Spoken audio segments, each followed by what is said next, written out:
Now in this next episode, I'm going to go over one of the main assets you'll have in taking on a culturally dominant institution. Now previously, the other sections were very abstract. They went over generally the motivations for why you'd want to take on a culturally dominant institution like a university classroom, and also what the battle is really about. When you're going up against a culturally progressive institution, you're fighting a culture war, and that culture war is a war over education. However, in the next few episodes, I'm about to get much more concrete. I'm going to be talking about specific assets, specific things you can do. And the first specific thing you can do before you start fighting a culture war is build community. It's really easy to underestimate this, but community is at the center of how we conceptualize ourselves, how we form our own arguments. And you need to have access to a community that supports you if you're going to be pushing back against progressive culture in the long run. And in the culture war, all battles are in the long run. Now I can anticipate some pushback on this particular point. There's sort of a cult of intellectual badassery on the internet, where people see themselves as atomized individuals, people who fearlessly stand up for the right opinion regardless of what anyone says in the community. And to a certain extent, I can see the usefulness in this. Certainly you want to break out of echo chambers, certainly you want to be your own person when it comes to having an opinion. But if we're going to be at all realistic about this, the idea that we're all fully formed individuals, totally operating by the beat of our own drum, is just, frankly, bullshit. People form themselves and their ideas inside groups of peers. Scientists do this, artists do this, philosophers do this, and sure enough, people interested in politics and the culture war also do this. This is just a reality of human behavior. The opinions of your peers are formative to your own perspectives in life. And if you're totally isolated, there's very, very little you can do. People need and can use a community for learning, centering themselves in their own opinions, just basic resources, and also boosting their morale. This is something that people have realized for a very long time. And as much as the people from the atheist or skeptic or anti-SJW community online might think about them not being a community or not needing a community, they manifestly act like a community when you see them operate in real life. They talk with each other, they share ideas, they support each other. This is something that everybody needs when they discuss ideas. Now I know I probably haven't convinced a lot of people who still think the way to go is just to be a brave individual with his own ideas. But still, you should consider this point. And to illustrate further, I can just include an example from my own life. I remember leaving high school as a fairly contrarian, independently minded libertarian. Now, I went into college initially thinking that I would just be my own person,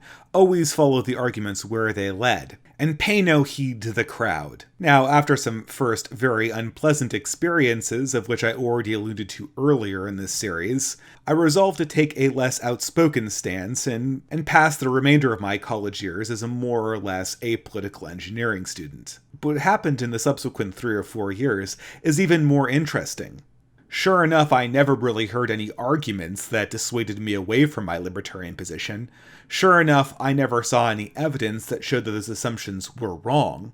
But slowly and surely, mainly due to the company I kept, I was becoming more and more progressive. I found myself repeating a lot of the mantras that were popular at the time. Sure enough, some of it was just a natural moderation that comes with being more mature and more considerate of one's own ideas, but a lot of it was just the peer group I was around. I was constantly being exposed to a lot of progressive ideas that went more or less unchallenged. And after a while, I just found myself questioning a lot of my old ideas. Was I really being rational when I thought that the free market was the best way to handle an economy? I must have made some mistake. And so, slowly over my college career, I went from being a libertarian to being a very, very adamant Obama supporter. Community matters a lot whether we admit it or not, and this is a lot of the reason why things like gaslighting tactics work so brilliantly. People naturally make errors, and when they make errors, they check themselves against their peer group. Now, if you're totally convinced and your attention's totally focused on the fact that you have this belief and you've rationally derived it, of course you can push back against the peer group you associate with.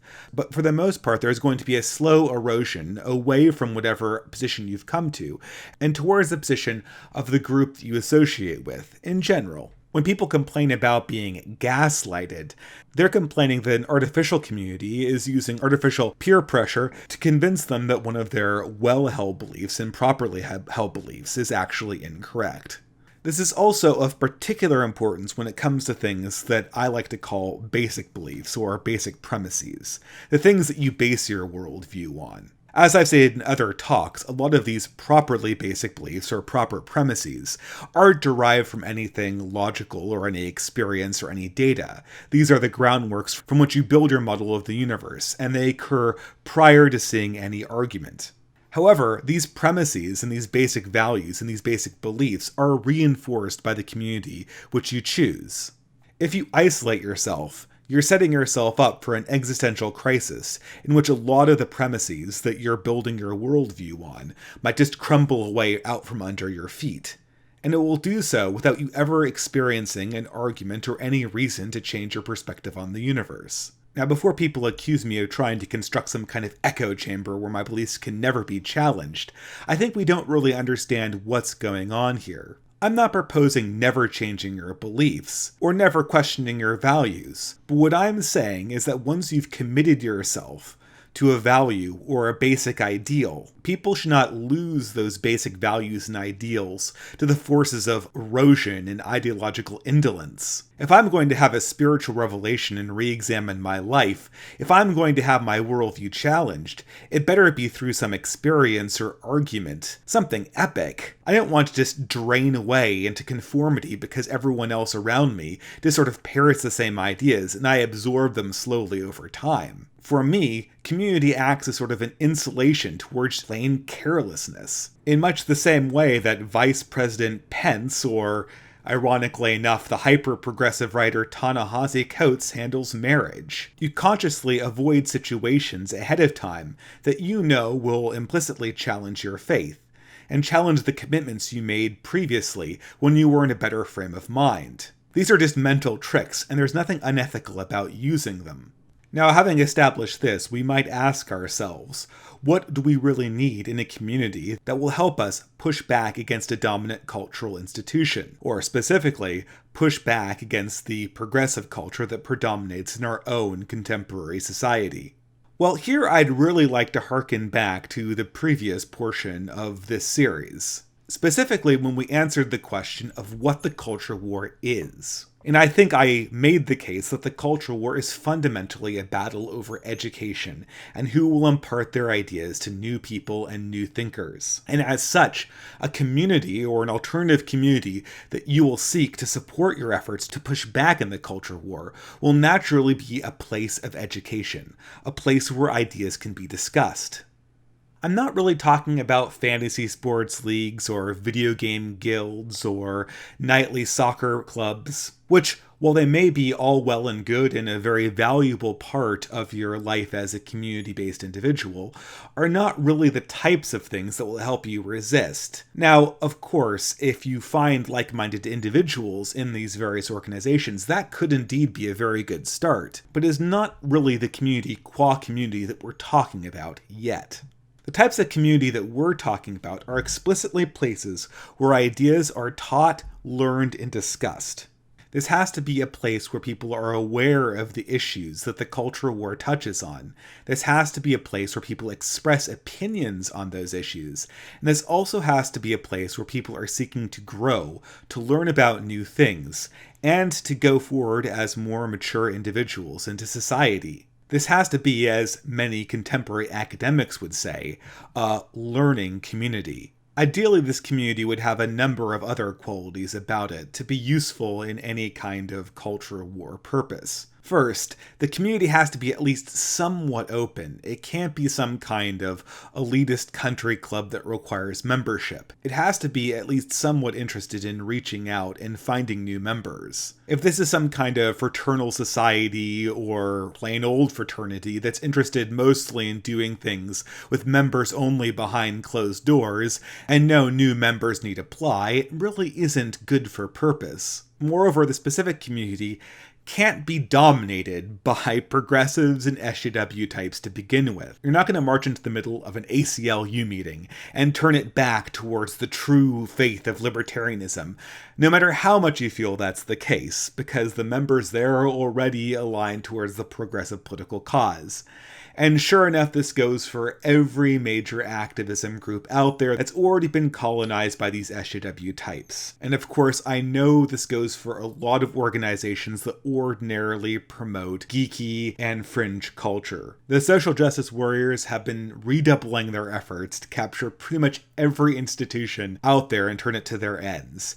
And most of the ones that you'll find on meetup.com are no exception. And the thing is, despite how much you feel that the organization in question shouldn't be dominated by culturally progressive social justice warriors, once they're well established inside some community like that, you might as well give up. There's no way you're going to enter into a community and then immediately challenge the culture. That's what we're already trying to do in institutions like schools and government, and you don't need a culture war minigame inside the larger struggle to fight the culture war. And I know, I get it, there are increasingly few neutral organizations out there. Most of them are either colonized by people who are progressive or explicitly anti-progressive, but you have to start somewhere. Now, as you may have guessed at this point in the talk, I'm really speaking from personal experience. I can remember coming out of my slight flirtation with progressivism, searching for communities that would really help me understand and push back against the progressive ideas that seemed like they were everywhere. And sure enough, in searching and failing to find these communities, I think I've learned some lessons that might help people. And at the risk of making this altogether too personal, I can just provide my personal opinions at some of the common places people might be looking for communities. Alright, so the first place that I think we could look for community, and probably the first place that almost everybody listening to this talk is thinking about, is, of course, the internet. Now, in my own personal search, I think I was a little bit too early, and I missed the boat on the era where internet communities were really substantial, where you could really find places where people would reliably come and discuss things. Now, of course, there were always the odd Facebook groups, but these hadn't really been well organized yet in my time. In the modern world, you can just go onto the internet and pretty much find whatever ideological community you're setting out to find. And I guess the question is this a good community? Is a community like this suited for purpose? Is it even healthy to really spend a lot of time in these communities? And to a certain degree, there's a lot of problems with internet communities. I mean, the first one is that essentially almost any idea or ideology is out there. And as such, you're not even picking ideological communities that suit your own basic beliefs, the things that you've already committed to in a strong way in your life. In many instances, you'll be encouraged to find individual communities that really flatter your ego, that really lead to purity spiraling, that really actually do create echo chambers and hug boxes where you're never going to have your opinions questioned in any meaningful way. And that's a problem because it fundamentally is not a place where people can really learn things very easily. You can't learn anything, and moreover, you're not really going to be teaching anything to anybody else. I mean, with the exception of some YouTube channels, most people enter internet communities to have their opinions validated, and for the most part, you're not really conferring any information that's very valuable to actually creating a discourse. Moreover, the community isn't very thick. It's not something that people ever associate with. It's not something that people ever invest their egos in, really. I mean, I have a few internet friends that I consider more or less close, that if they told me something was wrong, I'd really take that seriously, but for the most part, the interactions are incredibly shallow. Moreover, if you're trying to, say, bring your experiences within this community to a larger audience, or use your experiences in an internet community in some kind of pushback against a dominant culture, it's just going to go nowhere. And that's just because the relationships you build are just so shallow, and you're not actually doing the same thing that people do inside institutions where culture is being disseminated.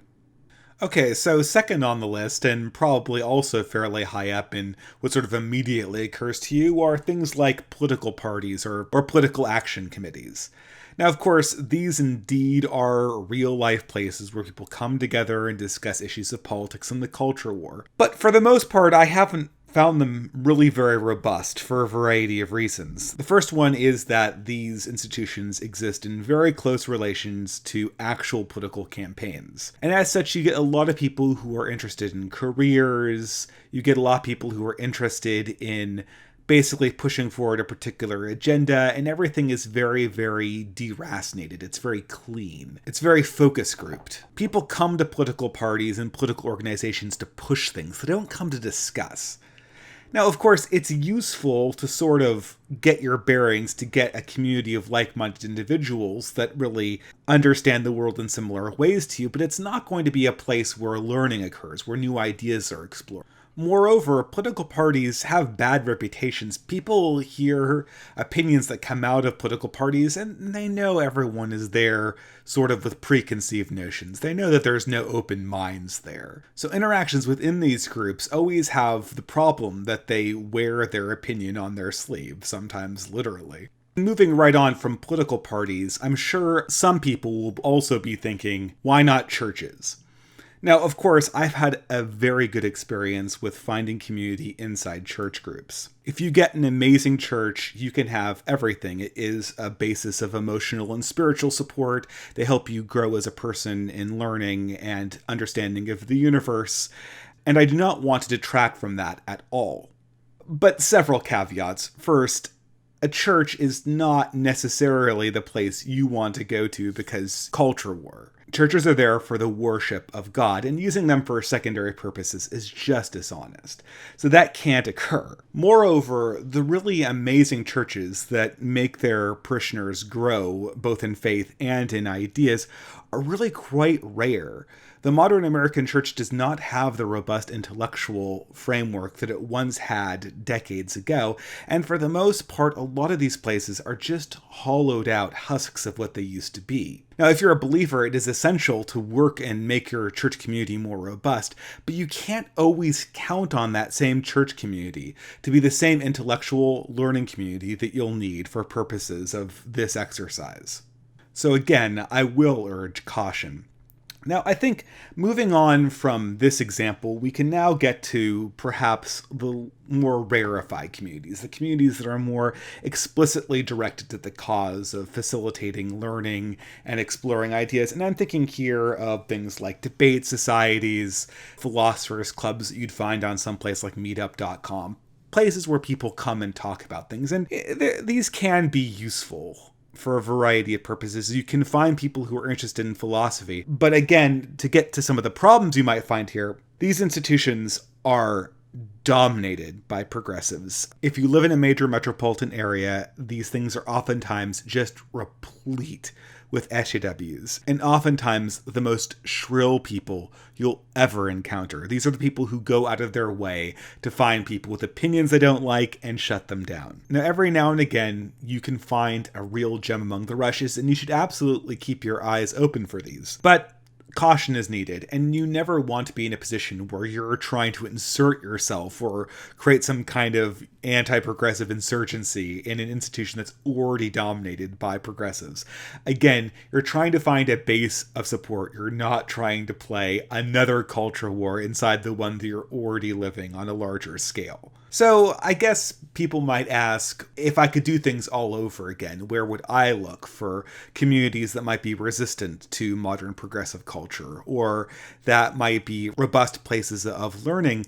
Really, I think if I were to speculate, just taking aside that I have indeed had very good experiences with churches, I would say potentially look for places that focus on classical learning, European literature, reading the great books. Now, again, you might think that this indeed could have the same problem as did the debating societies and the philosophy clubs. Of course, you may indeed have the same hyper-progressive people attracted to these societies, but I think this is getting rarer and rarer. The dominant progressive narrative has really thrown out the window all of these dead white male authors and this classic European heritage. And if you're part of a society that tries to preserve this or is dedicated to preserving this, I think people are going to find that they're essentially anti-progressive in the culture war, even if they weren't before, just because that's how things are going. I mean, if you love Aristotle, if you love Dante, if you love Dickens and Dostoevsky and Tolstoy, you're not going to hear things from the university where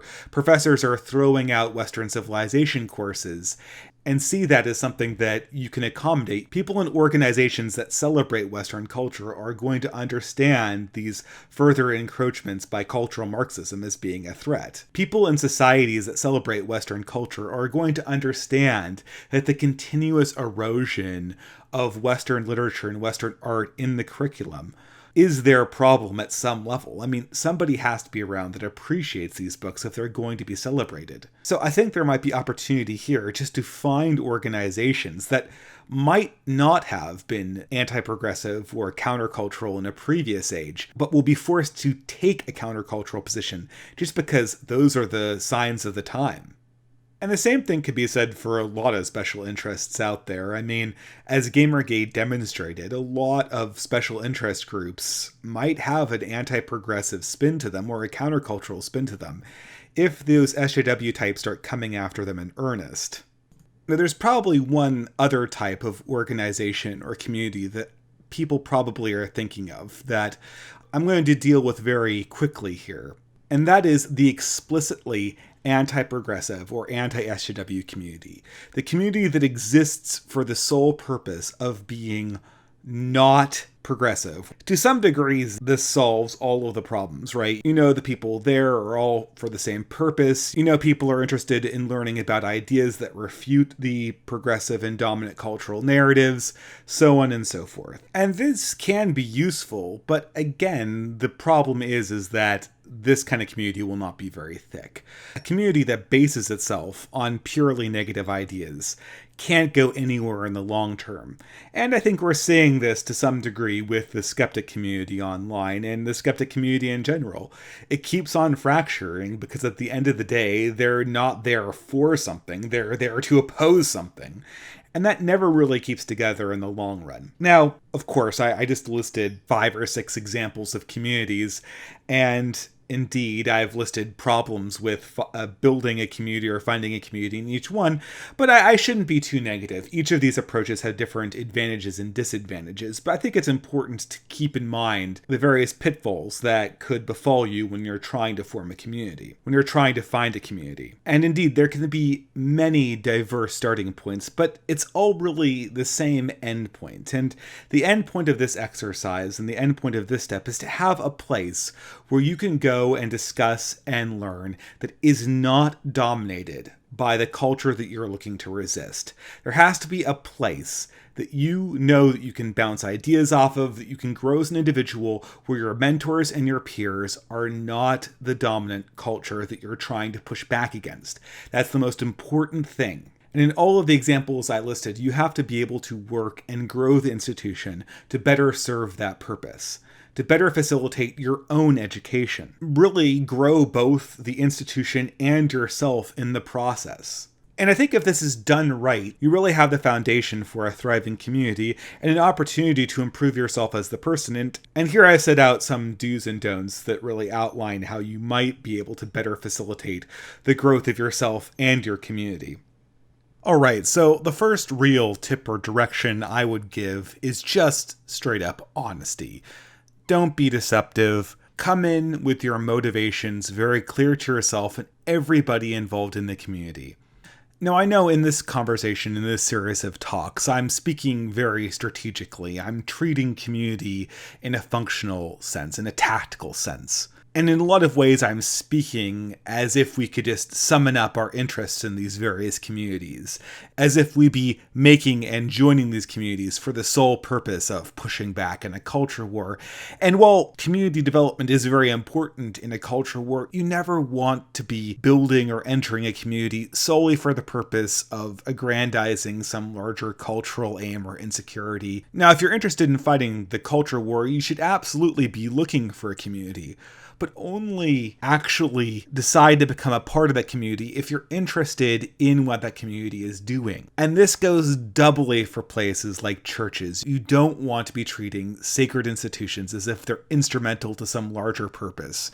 And everyone knows that this is one of the more irritating and dishonest things that people called SJWs do. They go into a community because they've got a political motivation and not because they care about what the community is there to perform.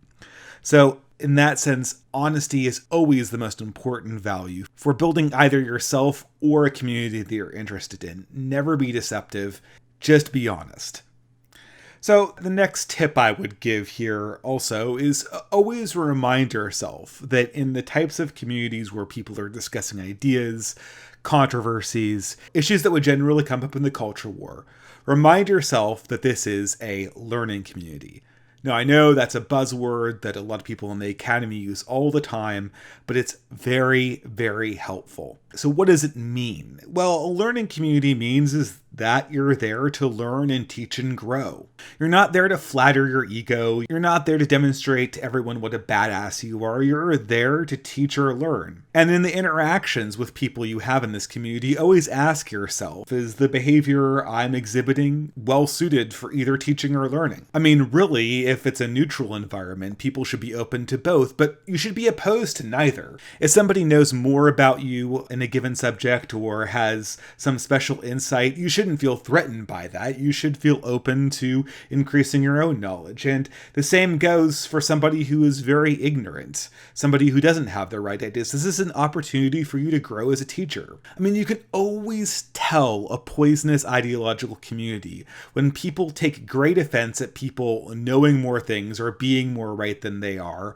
or in not being right enough and not knowing enough. In healthy communities, both these situations are simply an opportunity. Even disagreements, even very large disagreements in certain contexts, can be treated as teaching and learning opportunities as well. And if this isn't understood by members in the community, it's a horrible liability. If you've lost the understanding that people are learning and teaching inside of the community itself, all you're going to have is self-aggrandizement and purity spiraling. People are just going to be virtue signaling. People are just going to be shitposting. It's going to be an utter disaster. And I've seen this with my own two eyes in the progressive communities I used to inhabit. Now, of course, I left progressivism behind a long time ago. But I remember the distinct moment where I learned that this particular peer group was not just wrong, or I didn't just disagree with it. It was actively poisonous. And that is when people started saying things like, "It's not my responsibility to educate you." Seeing ignorance inside their community and acting indignant, acting elitist, acting as if giving the correct information was somehow some large imposition on them, when really, when you think about it, education should be the center of the community. So again, if you're building a community, the first thing you should be thinking are the actions and the behavior I exhibit in it conducive to learning, or are they not? And if they're not, then either there's something very wrong with the community and it needs to be fixed, or there may be something you need to adjust about your approach to that community. Now, I think the last tip I can give is to be always thickening and strengthening the bonds inside a given community. The community is healthy. People should be forming friendships, people that they can count on, people that they'd like to collaborate with, people that they'd like to work with in other contexts of their lives. Healthy communities generate real-life friendships, and the same thing should be true of a community that's thriving, that discusses issues of the culture war, that discusses controversial issues.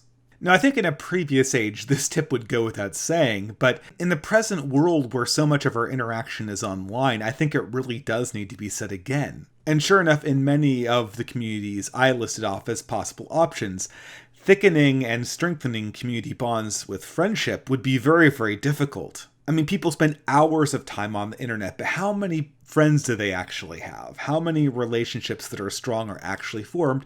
For the most part, this is very rare. And communities that form this way will be very, very hard to thicken. They'll be very, very hard to turn into something that will be at all long-term or robust. And this is a problem because the culture war and the education that surrounds the culture war is something that goes on in the long term. And only thick, robust communities last. So closing out, I hope I have made a little bit of a case for why communities are important in pushing back against dominant cultural institutions. We need learning communities to help us grow, and if progressive ideologies have a monopoly on these institutions, you're going nowhere. Even if you have the best debating skills, even if you have the most robust individualistic arguments, there is a cultural inertia that sets in, especially if you're in your late teens or early 20s, when you're naturally developing your own ideas. If you do not have alternative cultural institutions, the inertia of the moment and your peer group will naturally sway you. It will be a process that you'll have very, very little agency in controlling. And, as we'll see in subsequent sections, the learning and development experienced in the community, as well as the existence of the community itself, will be a key part of pushing back against dominant cultural institutions, even when you're operating inside of them. But I'll speak more on that in coming videos in the series.